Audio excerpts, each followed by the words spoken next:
हो बंधु सखा तुम्ही हो। तुम्ही हो माता पिता तुम्ही हो, तुम्ही हो बंधु सखा तुम्ही हो। तुम्ही हो माता पिता तुम्ही हो, तुम्ही हो बंधु सखा तुम्ही हो।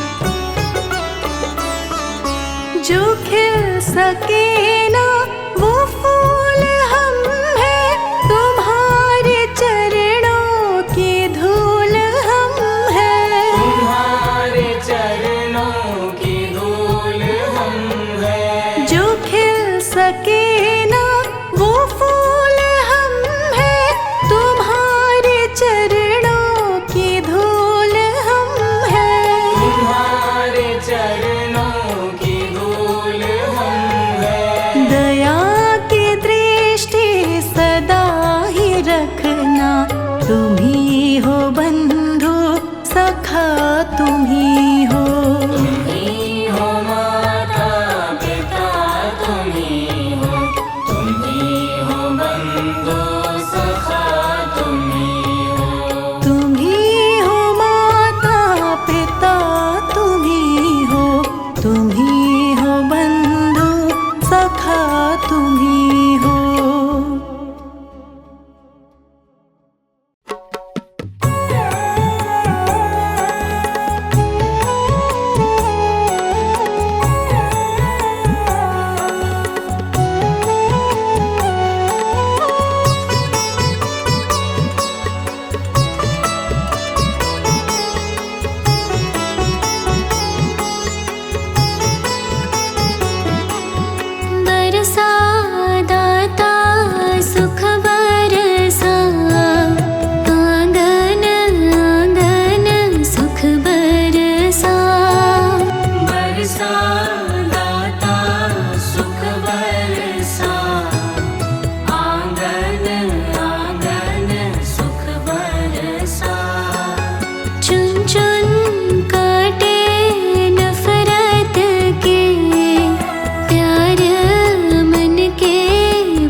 कृपा करो भगवान, हर पल रहे तुम्हारा ध्यान। ऐसी कृपा करो भगवान, हर पल रहे तुम्हारा ध्यान। करे तुम्हारा ही गुणगान, हर पल रहे तुम्हारा ध्यान। करे तुम्हारा ही गुणगान, हर पल रहे तुम्हारा ध्यान। ऐसी कृपा करो भगवान, हर पल रहे तुम्हारा ध्यान।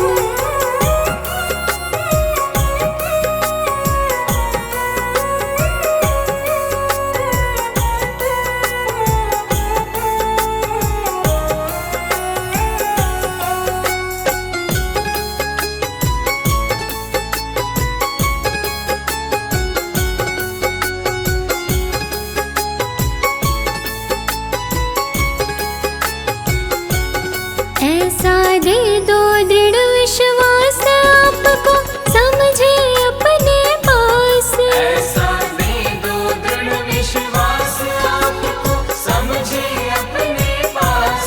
चाहे सुबह हो या शाम, हर पल रहे तुम्हारा ध्यान। ऐसी कृपा करो भगवान, हर पल रहे तुम्हारा ध्यान। ऐसी कृपा करो भगवान, हर पल रहे तुम्हारा ध्यान।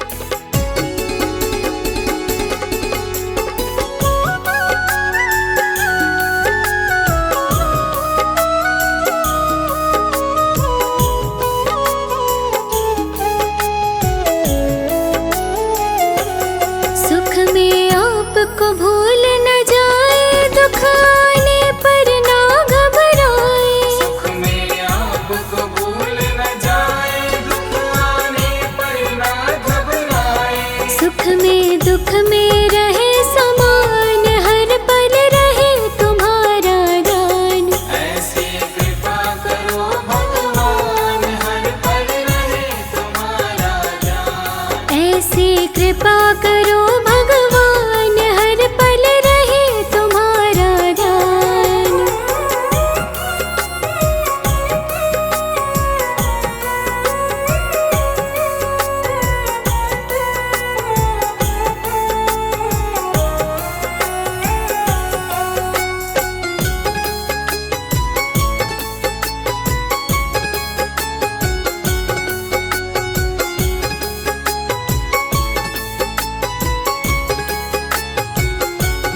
करे जगत के सारे धंधे, पर धंधों में पड़े न फंदे। करे जगत के सारे धंधे, पर धंधों में पड़े न फंदे। जीवन होवे कमल समान, हर पल रहे तुम्हारा ध्यान। ऐसी कृपा करो भगवान, हर पल रहे तुम्हारा ध्यान। ऐसी कृपा करो भगवान, हर पल रहे तुम्हारा ध्यान।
जगदीश्वर अंतर्यामी हम सेवक है तुम हो स्वामी। हे जगदीश्वर अंतर्यामी हम सेवक है तुम हो स्वामी। मांग रहे तुमसे वरदान हर पल रहे तुम्हारा दान। ऐसी कृपा करो भगवान हर पल रहे तुम्हारा ज्ञान। करे तुम्हारा ही गुणगान हर पल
याद जो